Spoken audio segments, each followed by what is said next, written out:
Estás escuchando un nuevo episodio del podcast Finity Time de Sindhu Rodríguez. Saludos desde Buenos Aires, de Guadalupe y Carlos. Empezamos.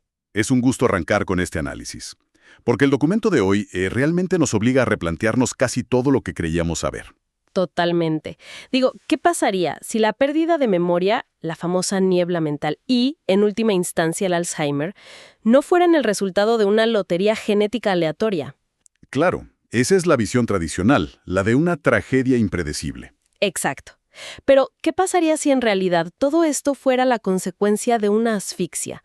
Una asfixia lenta, muy metódica y completamente silenciosa que le ocurre al cerebro cada noche al apagar la luz. Es una premisa fuertísima. Y fíjate que durante décadas, la comunidad científica ha tratado a la enfermedad de Alzheimer casi como un evento idiopático, o sea, un accidente biológico cuyo origen profundo siempre parecía escaparse. Como si cayera del cielo, digamos. Así es. Pero la investigación que vamos a desglosar hoy, liderada por Felicindo Rodríguez y su equipo en abril de 2026, propone algo radicalmente distinto. Nos pide que dejemos de culpar exclusivamente a los genes. Y que empecemos a prestar atención a algo tan primario como el flujo de oxígeno mientras dormimos. A ver, analicemos esto. Porque proponer que el cerebro literalmente se asfixia durante décadas antes de olvidar un solo nombre es una afirmación inmensa. Lo es. Y para entender cómo y por qué ocurre, el documento nos dice que primero tenemos que observar el cuerpo entero. Cómo envejece la estructura completa, no solo la memoria. Sí, de hecho, se menciona un término clínico que parece ser la raíz de este problema, la homeostenosis autonómica. Suena complejo, ¿eh? Casi intimidante. Un poco, sí. Suena a manual de medicina muy avanzado. Pero sospecho que describe algo que cualquier persona experimenta al envejecer. Exacto. La palabra impone respeto, pero el concepto es bastante intuitivo para quienes nos escuchan. La homeostenosis es simplemente la pérdida progresiva de la reserva fisiológica del cuerpo. O sea, el margen de maniobra que tiene el organismo. Ese mismo. Pensemos en un individuo joven. Su cuerpo tiene un margen inmenso para adaptarse al estrés, a los cambios bruscos de temperatura o a la falta de sueño. El cuerpo joven aguanta casi cualquier cosa. Totalmente. Pero con el paso de los años, ese margen se reduce drásticamente. El equilibrio interno se vuelve muy frágil. Y el director de orquesta de todo este equilibrio es el sistema nervioso autónomo. Que es el sistema que controla todo lo que hacemos sin pensar, digamos. Los latidos del corazón, la digestión, la respiración. Justamente. Y este sistema, para funcionar bien, tiene dos pedales. El acelerador, que es el sistema simpático, diseñado para la supervivencia, la alerta, la lucha o la huida. Ajá. Y el freno, que es el sistema parasimpático, encargado del descanso y la reparación celular. Lo que ocurre con esta homeostasis es que hay una degeneración física en las áreas más primitivas del cerebro. En el tronco encefálico, según menciona el estudio. Así es. Y al fallar esa área, el pedal del acelerador se queda atascado. O sea, un estado de alerta constante, pero a un volumen bajito. Como un motor que está revolucionado, pero en punto muerto. Esa es la analogía perfecta. Y el desgaste que eso produce es masivo a nivel celular. Las mitocondrias, que son las fábricas de energía de nuestras células, empiezan a agotar su eficiencia. Producen menos de esa molécula vital, el ATP. Exacto, menos energía y empiezan a liberar mucha basura metabólica. Entonces tenemos un organismo que, incluso estando en reposo, ya no tiene la misma capacidad para repararse a sí mismo. Pero lo que señala esta investigación es que la verdadera crisis no ocurre durante el día. Ocurre en la oscuridad de la noche. Claro, porque el contexto cambia por completo. Digo, durante el día, si uno siente que le falta el aire, hay un control consciente. Uno respira más profundo, cambia de postura o abre una ventana. Uno toma acción. Exacto. Pero al dormir, ese control se apaga. El cuerpo queda a merced total del piloto automático. Y ese piloto automático depende de una red de sensores muy específicos llamados quimiorreceptores. Que están en el cuello, ¿verdad? Sí, principalmente en las carótidas y también dentro del propio cerebro.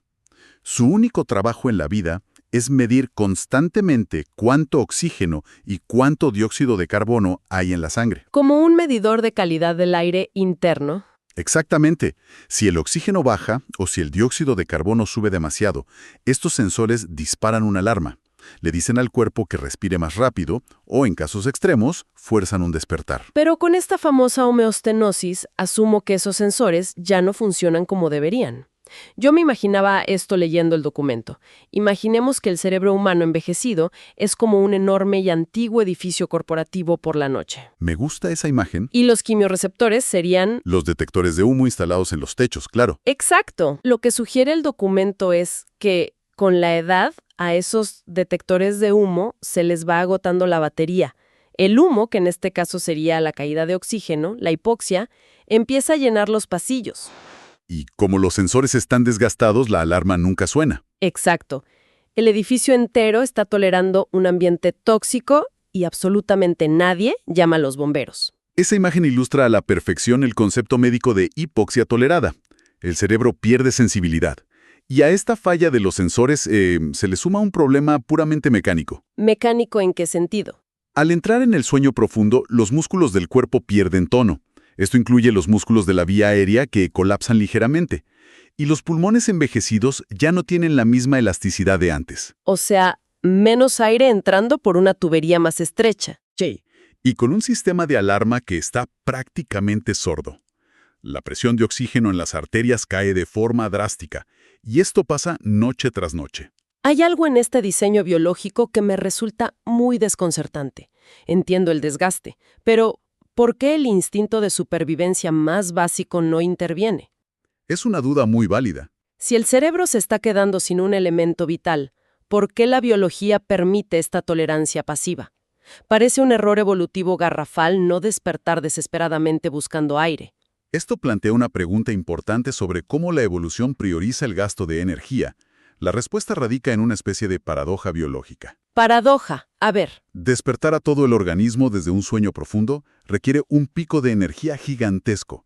El corazón tiene que acelerar de golpe, la adrenalina debe dispararse en milisegundos. Claro, es un shock para el sistema. Y en un sistema envejecido, que como vimos tiene mitocondrias fallando y muy poca energía de reserva, el cuerpo hace un cálculo metabólico estricto.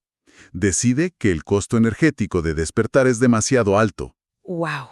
O sea que prefiere tolerar la asfixia leve. Literalmente. Sacrifica la salud a largo plazo simplemente para no ir a la bancarrota energética en ese instante. Es escalofriante pensarlo así.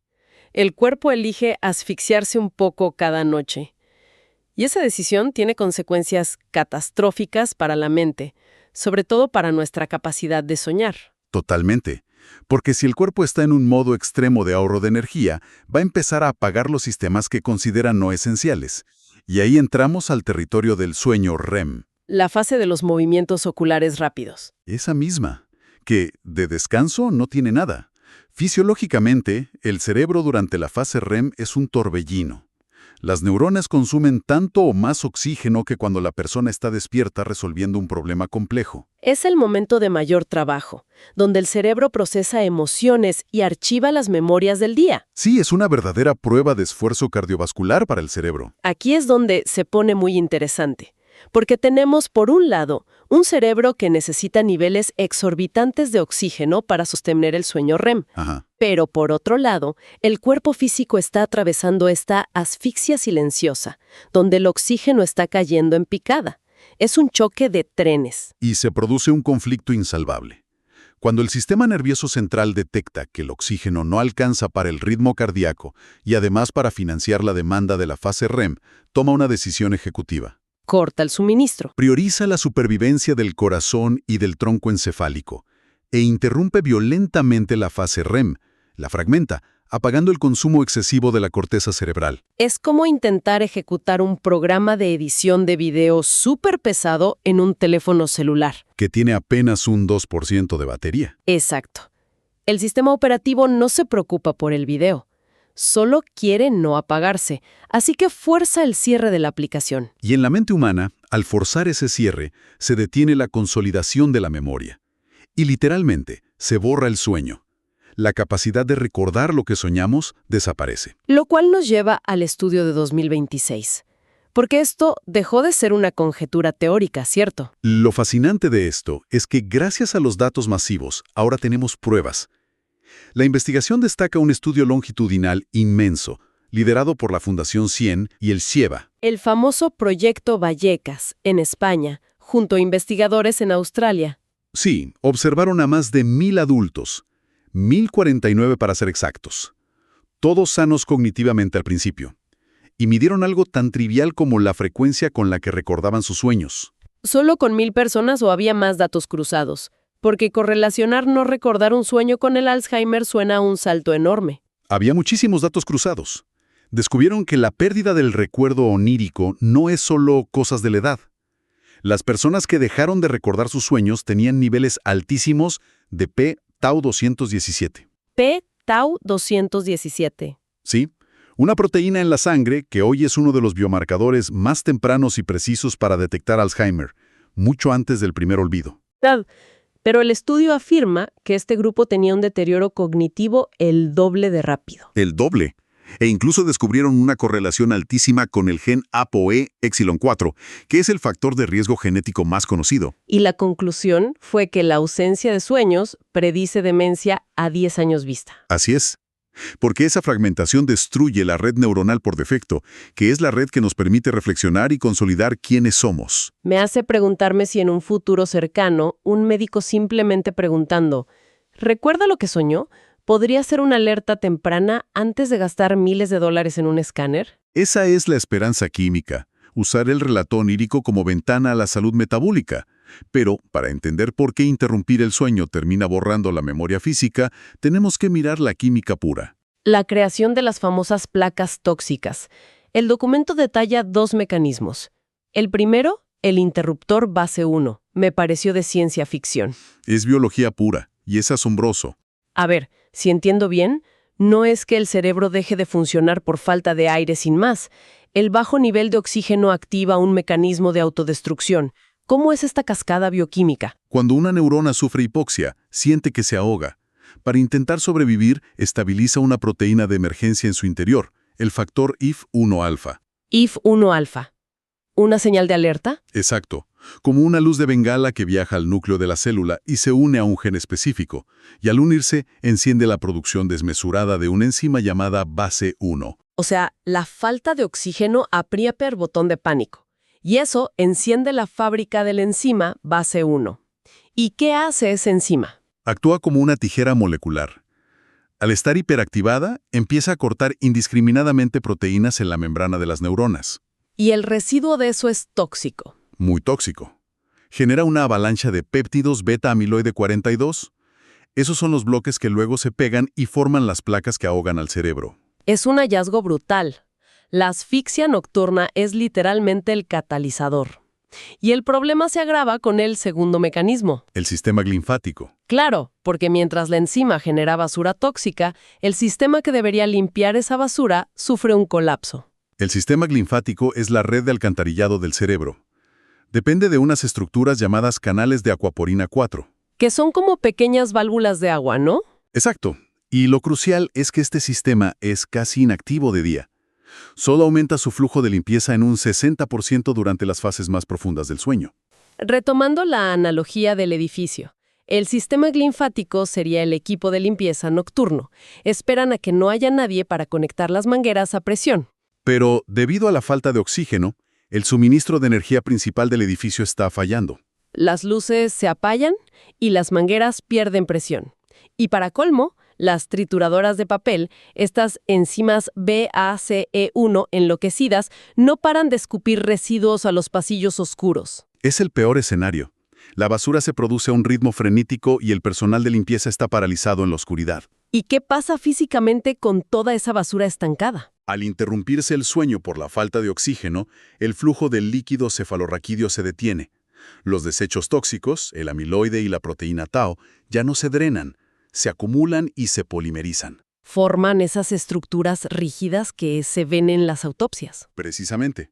Saber que la raíz no es una fatalidad genética caída del cielo, sino una falla de fluidos y oxígeno, cambia todo. Entonces, ¿qué significa todo esto a nivel práctico? Si conectamos esto con el panorama general, La conclusión de este grupo de investigadores es un llamado a la acción clínica urgente. Reclasificar la enfermedad. Sí. Proponen que el Alzheimer deje de verse como neurodegenerativo primario y pase a ser una insuficiencia metabólico-vascular del sueño. Al cambiar el nombre, cambian las herramientas de prevención. De hecho, mencionan biomarcadores preventivos, cosas como medir la cadena ligera de neurofilamentos en sangre, el famoso NFL. ¿Qué nos dice ese marcador? El NFL es una proteína estructural que mantiene unidos los axones, que son los cables de conexión de las neuronas. Ajá. Cuando hay daño por asfixia, estos cables se deshilachan y liberan esta proteína a la sangre. Detectar niveles altos de NFL, junto con alteraciones en los tipos de amiloide, permite ver el daño décadas antes de la niebla mental clínica. Y también mencionan una herramienta de monitoreo súper accesible, la oximetría nocturna de alta resolución. Vital, porque no estamos hablando solo de pacientes con apnea severa que roncan fuerte. Claro, el peligro también acecha en caídas de oxígeno mucho más sutiles y silenciosas. Esa es la trampa de la hipoxia tolerada.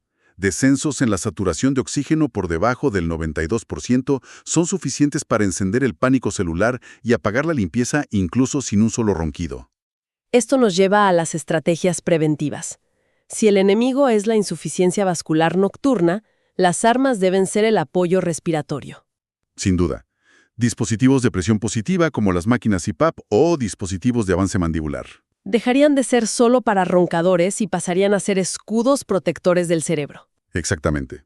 Pero también se hace un énfasis enorme en la actividad diurna. Mejorar la capacidad aeróbica durante el día es fundamental. Claro, para darle al sistema autónomo una reserva de energía que soporte el estrés de la noche. Construir resistencia de día para limpiar de noche.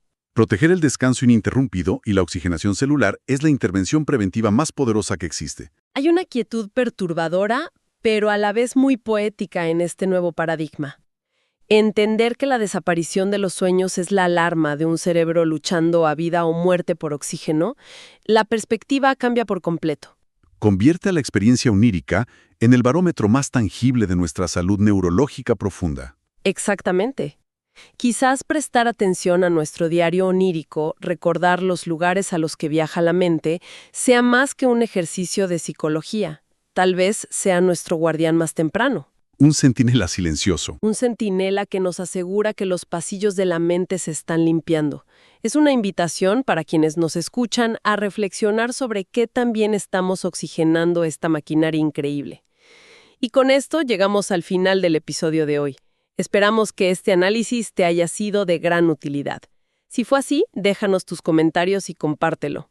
Recuerda que puedes encontrar más información y recursos aquí, en Finity Time. Te despedimos Carlos y Guadalupe agradeciéndote por acompañarnos una vez más. Hasta el próximo episodio.